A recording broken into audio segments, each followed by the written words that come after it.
Bertempat di Kantor Harian Umum Kabar Banten Kota Serang, Koperasi Karyawan Kabar Banten telah mengadakan rapat anggota tahunan atau RAT ke-9 tahun buku 2022, pada Kamis tanggal 16 Maret tahun 2023.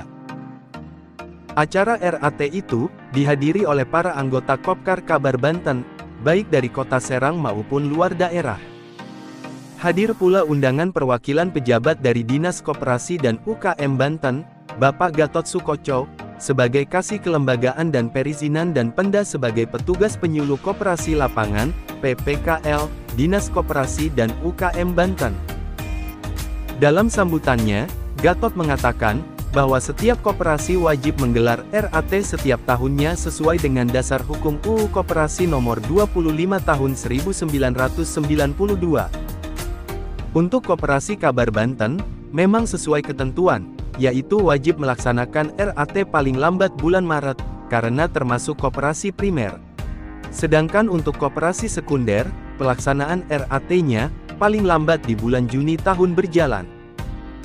Sementara itu, Pembina Kopkar Kabar Banten, Bapak Rahmat Ginanjar yang diwakili oleh anggota Pembina Bapak Haji Maksuni Husen mengatakan, bahwa di Banten hanya perusahaan media cetak koran Kabar Banten satu-satunya yang mempunyai koperasi. Sementara itu, Ketua Kopkar Kabar Banten, Bapak Yono Suryono mengatakan, bahwa berjalan dan tetap eksisnya Kopkar Kabar Banten ini, tentu tidak lepas dari dukungan seluruh anggota koperasi, sebagai pemilik koperasi itu sendiri.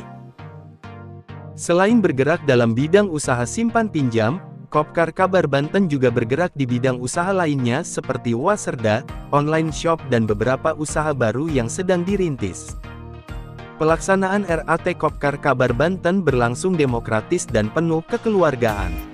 Segala macam ide, usulan dari anggota, ditampung oleh pengurus untuk dikaji dan dilaksanakan pada program kerja berikutnya, yaitu tahun 2023.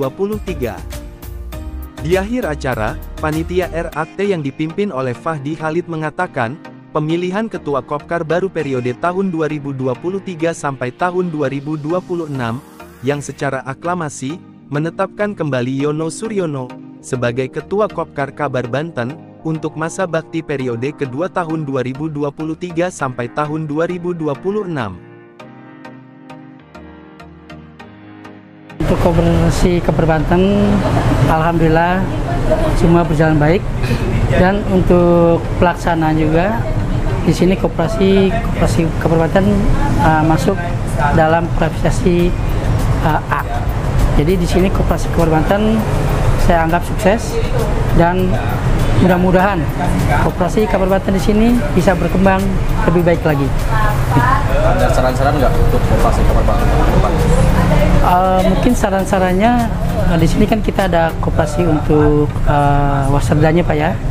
Ada, jadi waserdanya kalau bisa dikembangkan, dan untuk peningkatannya juga mungkin dari para anggota sendiri. Karena di sini untuk maju mundurnya suatu koperasi itu semua dari peran dari para anggotanya itu sendiri. Untuk koperasi yang lain yang dari Dinkop sendiri, mungkin koperasi yang berkembang ya. Nah, ada juga jadi koperasi berkembang. Kalau upaya dari kita, cuman di sini kita untuk fasilitas yang ada di kita itu koperasi yang baru berdiri. Dari koperasi yang baru berdiri ini kita mendapatkan fasilitasi untuk akta notarisnya. Jadi di sini dari akta notaris itu kita bisa mengembangkan dan kita pantau, jangan sampai koperasi itu di sini berdiri tapi tidak berjalan dengan baik. Maka di sini dari dinas, terutama kita ada petugas-petugas khusus dalam hal ini PPKL ya, petugas penyuluh dan petugas pendamping yang akan mendampingi koperasi-koperasi di wilayah Banten. Semoga dan koperasi ini bisa berkembang lebih baik. Untuk perkembangan Koperasi Kabar Banten sejak tahun 2014 sampai sekarang, alhamdulillah kita ada kemajuan yang cukup baik gitu ya. Karena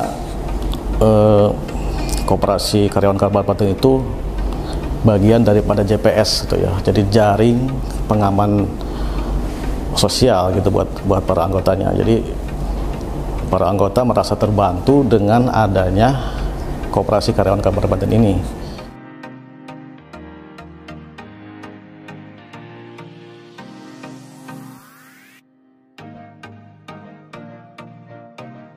Yang sudah terrealisasi sejak 2014 sampai sekarang itu yaitu unit usaha simpan pinjam, Wasserda atau warung serba ada, dan sekarang lagi dirintis yaitu perusahaan perseroan yaitu PT BBS itu ya, Digital Banten Sejahtera. Ya mudah-mudahan aja perusahaan yang baru ini sebagian daripada unit usaha yang ada di Kopkar Kabar Banten bisa berjalan dengan sukses untuk tahun 2023 ini. Unit usaha selanjutnya apa ya? Ya kalau unit usaha selanjutnya kita masih memikirkan ya, karena kita akan kerjasama dengan berbagai supplier, terutama untuk mengisi kekosongan-kekosongan di Wasserda gitu ya. Dan mudah-mudahan Wasserda juga untuk tahun ini akan ada perubahan-perubahan pengurus, mungkin nanti ada rapat pra RAT di mana akan dirumuskan bagaimana strategi untuk menjalankan Wasserda agar lebih meningkat lagi lah istilah pendapatannya gitu ya. Harapannya Pak? Ya harapannya sih Koperasi Karyawan Kabar Banten ini bisa bermanfaat buat anggotanya gitu ya.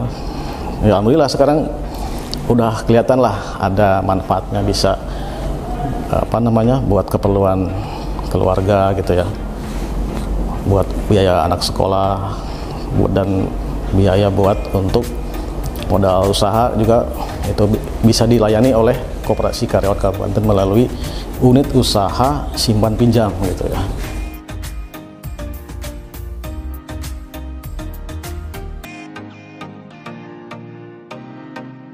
Dari 2014 ya, itu sekitar 9 tahun, sudah 9 tahun.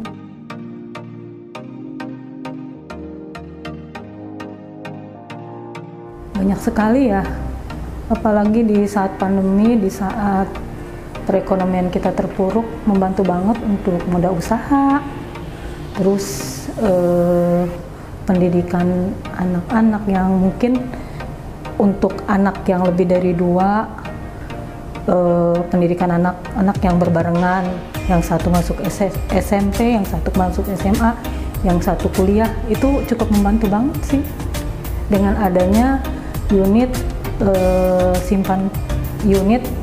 pinjaman ya, USP, kalau di Kabar Banten tuh nyebutnya USP, sangat membantu banget.